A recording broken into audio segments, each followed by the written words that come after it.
fal. Me që Meta është koalicion, pyete pak Lorenci, thot, po për reformën drejtësi, aja ka sabotuar Meta Ramës? Është tërësisht e kundërta. Duke mbështetur Bashën? Atëherë, është pavarësisht, një sekundë. Po, Lorenz, lutem. Pavarësisht, domethënë se unë do doja të jepja një shpjegim më të gjerë profesorit tim, po do të thosha Fevzi që është një vështrim si përfaqësor mbi ato që ka ndodhur në reformën e drejtësi. E para njëri ishte diçka që duhej bërë dhe një proces nga i cili opozita fillimisht u vetë përjashtua sepse nuk e kuptoi dhe si pasojë e refleksit të zakonshëm të gjitha opozitave në Shqipëri, të cilat janë kundër çdo nisme që vjen nga qeveria. Ndërkohë ka dy gjëra që janë shumë interesante. Ta mbaroj si shpjegim.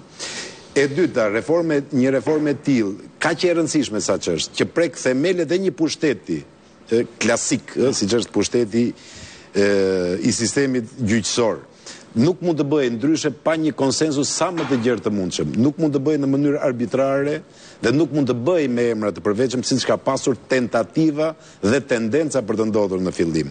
Shikoni, edhe me një konsensus kaq të gjerë, nuk kanë reforma në drejtësi sot i ka shkelur të gjitha afatet. T'ju bëj një pyetje.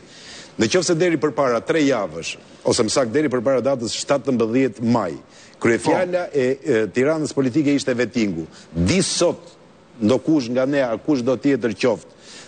Për prerjen bes, ja një minutë. Sinkroni 6, ja Lorenzo.